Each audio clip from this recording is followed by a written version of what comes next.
Hello दोस्तों, स्वागत है आप सभी का बोस स्टडी में। मैं हूं आकाश, आप सभी के साथ। साथियों, आज हम करने वाले हैं वर्धन वंश के क्वेश्चंस। इससे पहले हम लोग इसके बारे में पढ़ चुके हैं। तो साथियों, जिन्होंने मेरी पिछली क्लासें नहीं देखी हैं वो पिछली क्लासें जाकर देख लें।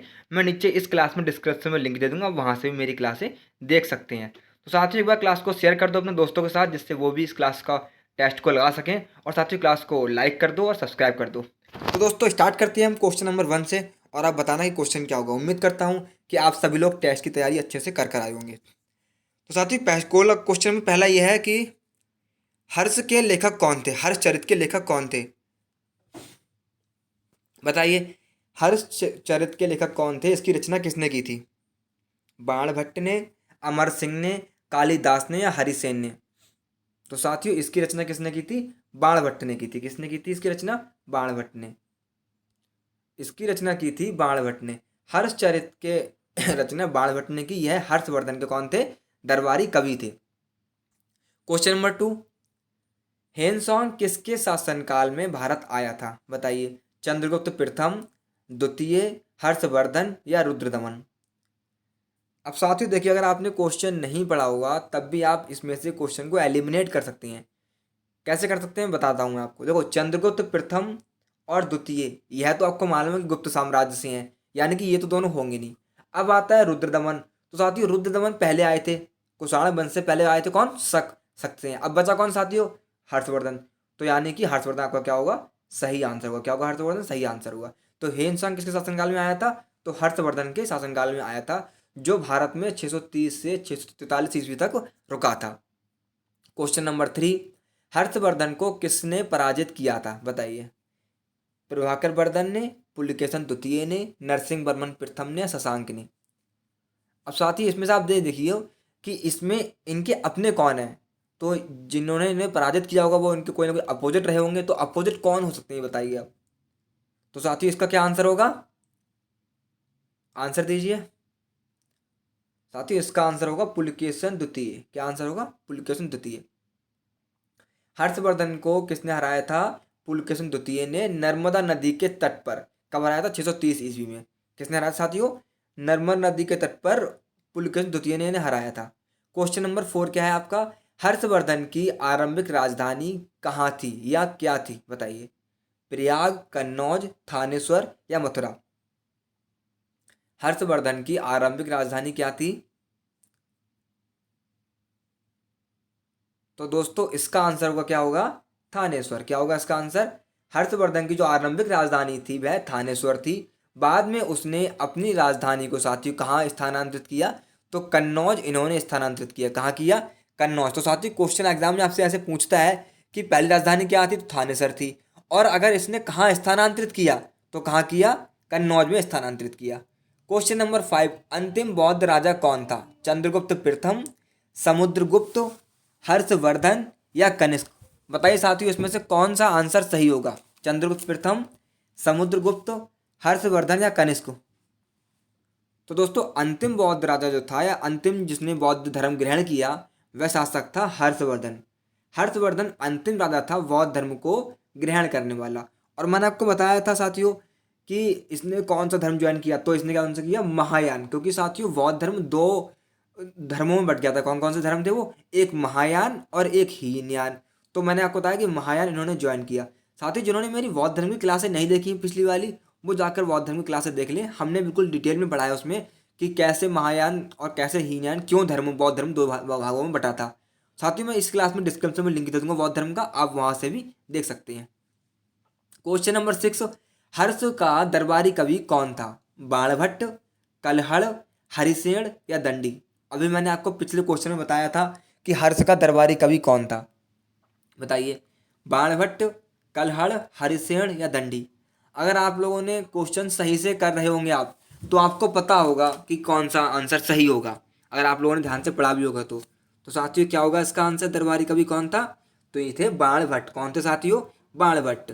हर्ष के दरबारी कवि जो थे वो कौन रहे, बाणभट्ट रहे। क्वेश्चन नंबर 7, रत्नावली नाटक की रचना किसने की। रत्नावली नाटक की रचना किसने की थी। बाणभट्ट ने, कलहड़ ने, हर्षवर्धन ने या हरिसेन ने। बताइए साथियों। अब देखिए, इसमें से भी साथियों आप क्वेश्चन को एलिमिनेट कर सकते हैं। मैं बताता हूँ कैसे। देखिए साथियों, बाणभट्ट बिल्कुल दरबारी कवि थे इनके। कलहड़, साथियों कलहड़ का जो संबंध रहा है वो रहा है जम्मू कश्मीर से। और हरिशेण तो स्वयं शासक थे। और जो हरिशेण है साथियों, तो हरिशेण जो थे समुद्रगुप्त के कौन थे, दरबारी कवि थे।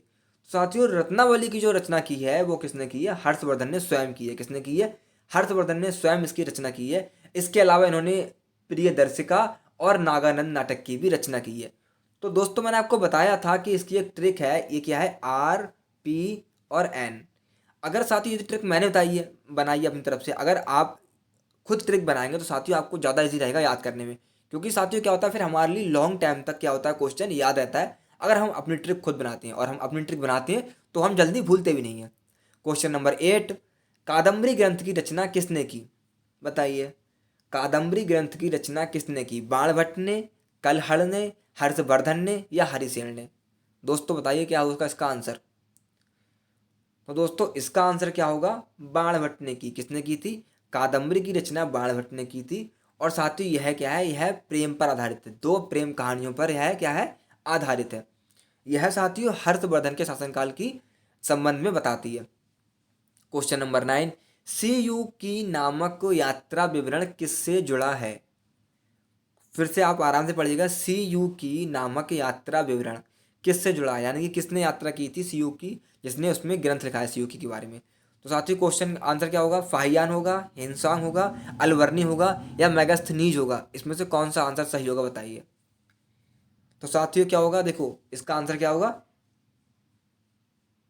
हेनसांग। क्या होगा, हेनसांग। क्यों होगा हेनसांग साथियों, क्योंकि फाहियान कब आया था, फाहियान साथियों आपका आया था चंद्रगुप्त द्वितीय के समय, जो चंद्रगुप्त शासक थे।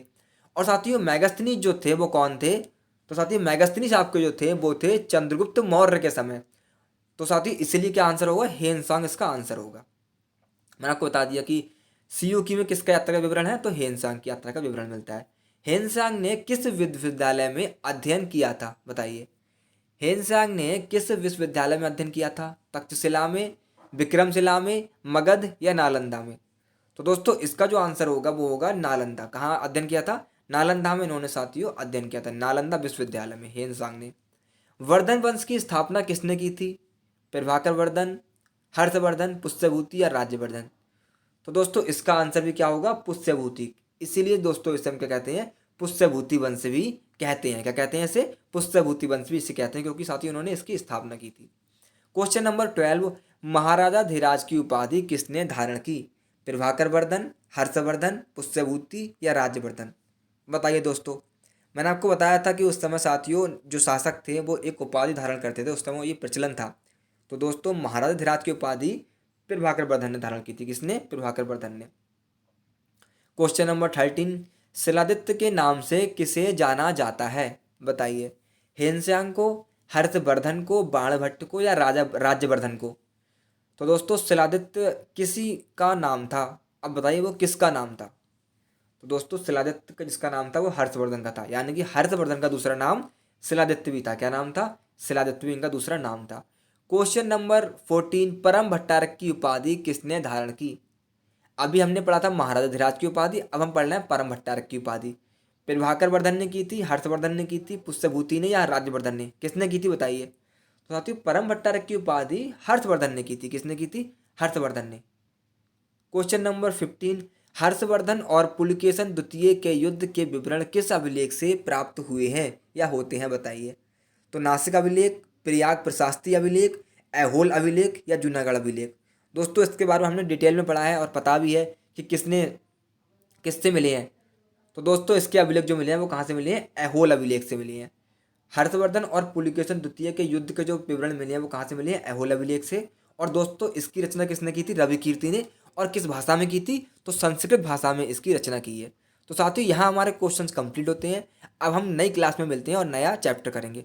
तो दोस्तों क्लास को अपने दोस्तों के साथ एक बार शेयर कर दीजिए, क्लास को लाइक कर दीजिए और सब्सक्राइब कर दीजिए।